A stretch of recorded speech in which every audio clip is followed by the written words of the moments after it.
सभी को नमस्कार। पिछले वीडियो में हमने पढ़ा था स्कंदगुप्त नाटक के प्रमुख पात्र बंधु वर्मा के चरित्र की विशेषताओं के बारे में। आज की वीडियो में हम पढ़ेंगे प्रसाद जी ने स्कंदगुप्त नाटक की कथा वस्तु के निर्माण में इतिहास और कल्पना का सुखद और मधुर समन्वय किया है। प्रसाद जी ने नाटक के ऐतिहासिक आधार पर विस्तृत प्रकाश डालते हुए उसे 4 उप शीर्षकों में विभाजित किया है, जैसे मगध का गुप्त राजवंश, मालव का राजवंश, विक्रमादित्य और कालिदास। इनकी ऐतिहासिकता पर विचार करते हुए उन्होंने अनेक शिलालेखों और ग्रंथों का भी उल्लेख किया है, किंतु जिन ग्रंथों का उल्लेख किया है उस सामग्री का पूर्णतः उपयोग स्वयं प्रसाद जी ने अपने नाटक में नहीं किया। उन्होंने नाटक के पात्रों और घटनाओं में कितने पात्र और घटनाएं ऐतिहासिक हैं और कितने पात्र काल्पनिक हैं, उन्होंने अपने इस नाटक में इतिहास सम्मत प्रमुख पात्रों का और काल्पनिक पात्रों का चित्रण भी किया है। उसके साथ ही उसने इतिहास सम्मत घटनाएं और कल्पना प्रसूत घटनाओं का चित्रण भी किया है। स्कंदगुप्त का कथानक निर्मित करते हुए प्रसाद ने इतिहास और कल्पना के समन्वय में भी अपनी मौलिकता का परिचय दिया है। प्रसाद ऐतिहासिक और अतीत की स्थूल घटनाओं का उल्लेख ही नहीं करते हैं, अपितु उन घटनाओं के संदर्भ में मानवता की जय यात्रा का संधान भी करते हैं। इसी अन्वेषण में तत्पर प्रसाद की सृजनात्मक कल्पना स्कंदगुप्त की स्थूल घटनाओं के ताने बाने के बीच से ही अंतर्वस्तु के नानाविध रूपों को संयोजित करती रहती है। यह उनके नाट्य वस्तु विधान की निजी मौलिकता है। उनके नाट्य विधान में अंतर्वस्तु का चमत्कार एवं विस्तार बाह्य वस्तु योजना से अधिक विशिष्ट है। नाटक में अंतर्वस्तु कहीं दर्शन और संस्कृति की अंतर प्रेरणा के दिग्दर्शन के रूप में संयोजित है।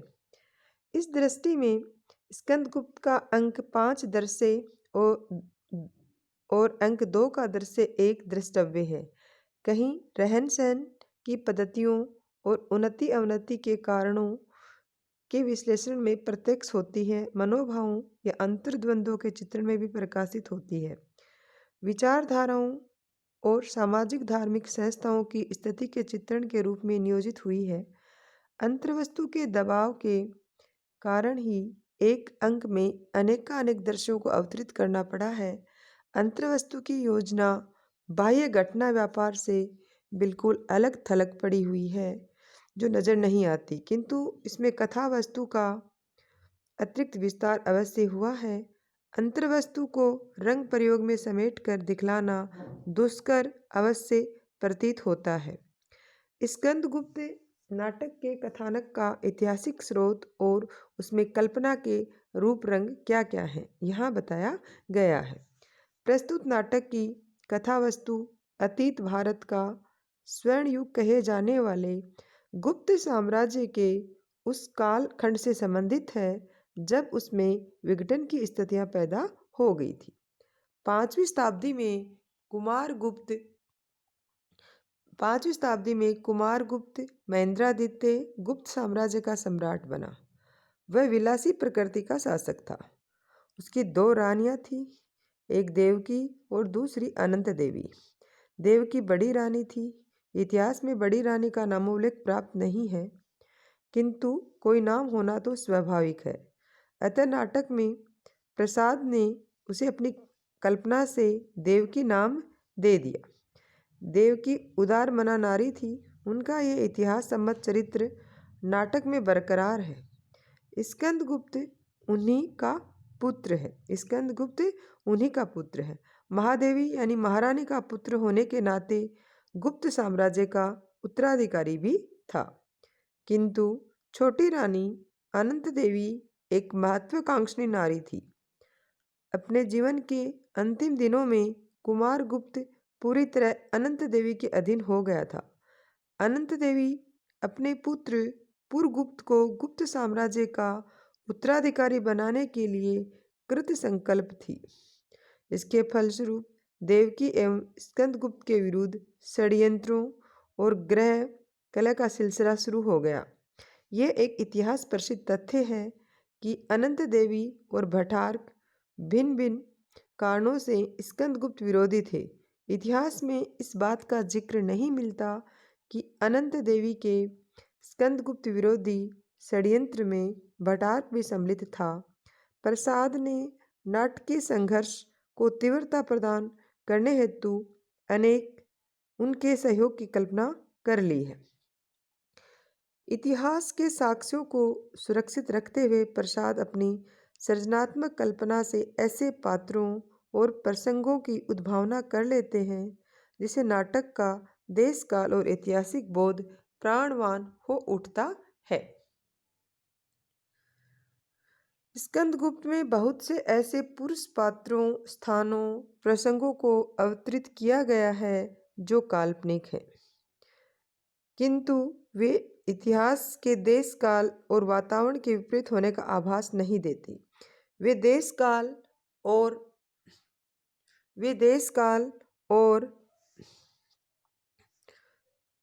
वातावरण की सामान्य दशा एवं सांस्कृतिक वैचारिकता को व्यक्त करने के माध्यम हैं। वे मानवीय जीवन के उस पक्ष को सामने रखते हैं जिनके विषय में इतिहास मौन रहता है।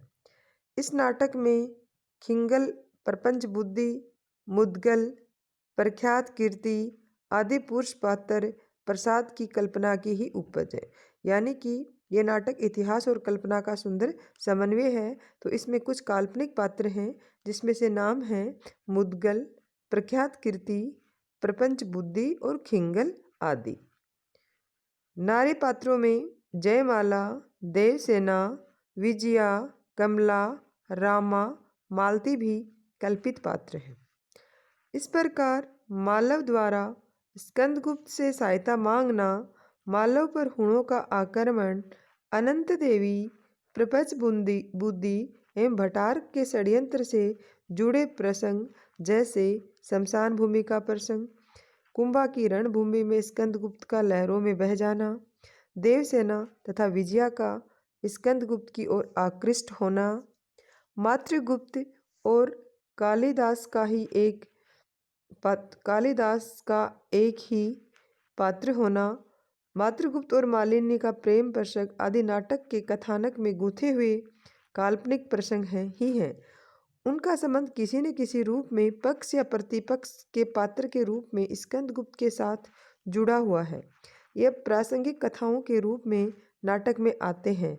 नाटक के सादे को निखारने में, उद्देश्य को रेखांकित करने में तथा नायक की फल प्राप्ति में बाधक या साधक बनकर नाटक के अंतर्बाह्य संघर्षों को गति देने में इनका अपना योगदान है। मूल कथा वस्तु का ताना बाना,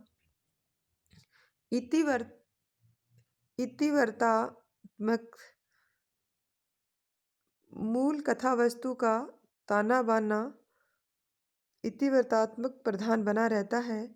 कल्पित पात्रों और प्रसंग उसमें कोई ऐसी बाधा पैदा नहीं करते जिससे ऐतिहासिकता को क्षति होती हो, अपितु वे देश काल के वातावरण को सजीव बनाते हैं, इतिहास के भीतर निहित संस्कृति को प्रकाशित करते हैं। इसलिए कहा जाता है कि प्रसाद के ऐतिहासिक नाटक सांस्कृतिक है। स्कंदगुप्त इसका ज्वलंत उदाहरण है। नाटक के वस्तु तत्व को प्रभावित करने वाला एक अन्य संदर्भ प्रेम प्रसंगों का है।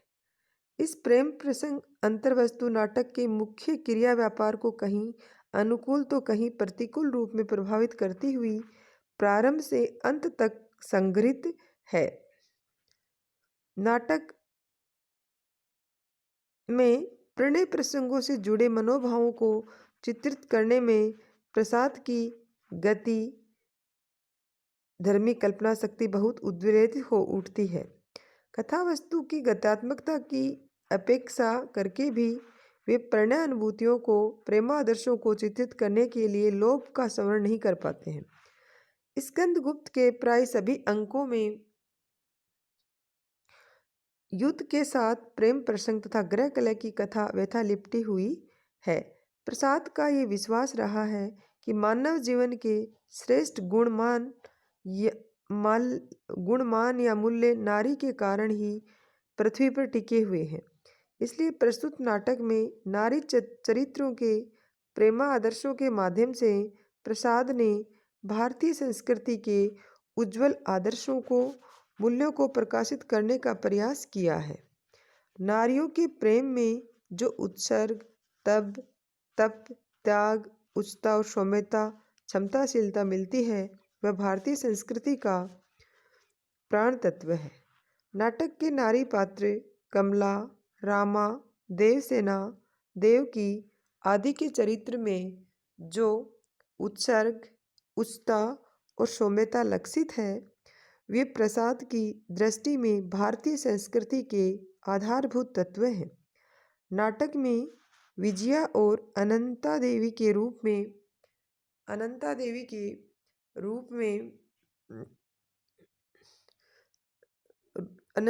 के रूप गर्व और वासनात्मक प्रेम का असत रूप चित्रित करके सत प्रेम को अधिकाधिक निखारने का प्रयत्न किया है।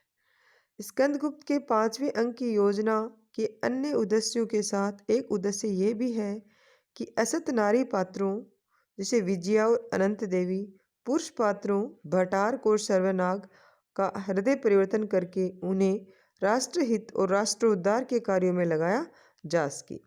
स्कंदगुप्त में स्वयं स्कंदगुप्त जब मोहग्रस्त होते हुए देवसेना से कहता है, देवसेना, एकांत में किसी कानन के कोने में तुम्हें देखता हुआ जीवन व्यतीत करूंगा। साम्राज्य की इच्छा नहीं, एक बार कह दो, तो देवसेना अपने श्रेय ग्रहित प्रेम भावना का परिचय देती हुई कहती है, तब तो और भी नहीं, मालव का महत्व तो रहेगा ही, परंतु उसका उद्देश्य भी सफल होना चाहिए। आपको आक्रमण्य बनाने के लिए देवसेना जीवित न रहेगी। प्रसाद के सभी ऐतिहासिक नाटकों में इस ढर्रे का रोमांस प्रवण प्रेमादर्श प्रकट हुआ है। स्कंदगुप्त में श्रृंगारमूलक प्रेम की जो अंतर्धारा बही है, उद्देश्यों से उच्च मानव प्रेरित है, राष्ट्र प्रेम की संवेदना को तीव्र करने की हेतु है। इस धुरी से हटा हुआ प्रेम प्रसाद जी के नज़रों में प्रेम का बेसुरा राग है। इस प्रकार हम कह सकते हैं कि अनेक घटना प्रसंग जिनका आधार ऐतिहासिक न होकर प्रसाद जी की केवल कल्पना शक्ति का चमत्कार है, इनका प्रयोग जहाँ एक और कथानक को रोचक और सुगठित बनाता है, वहाँ दूसरी ओर ये भी कि ऐसे प्रसंगों की उद्भावना से तत्कालीन सांस्कृतिक वातावरण सजीव हो उठा है। राष्ट्रीयता की भावना, देशभक्ति, त्याग और उत्सर्ग की भावनाओं से युक्त अतीत के उच्च आदर्शों को प्रस्तुत करना भी प्रसाद जी का मुख्य लक्ष्य रहा। ऐसे घटना प्रसंगों के माध्यम से वे अपने इस उद्देश्य में पूर्णतः सफल रहे हैं। उपयुक्त विवेचनों उपरांत हम इस निष्कर्ष पर पहुँचते हैं कि प्रसाद जी ने स्कंदगुप्त नाटक की कथावस्तु के निर्माण में इतिहास और कल्पना का सुखद और मधुर समन्वय किया है। इतिहास और कल्पना के इस मणिकांचन योग से स्कंदगुप्त कालीन भारत का सांस्कृतिक परिवेश पाठकों के समक्ष साकार रूप से प्रकट हो जाता है। यही प्रसाद जी की नाट्य कला की सफलता का द्योतक है। इस प्रकार हमने पढ़ लिया कि प्रसाद जी का स्कंदगुप्त नाटक की जो कथा वस्तु के निर्माण में इतिहास और कल्पना का सुखद और मधुर समन्वय किया गया है।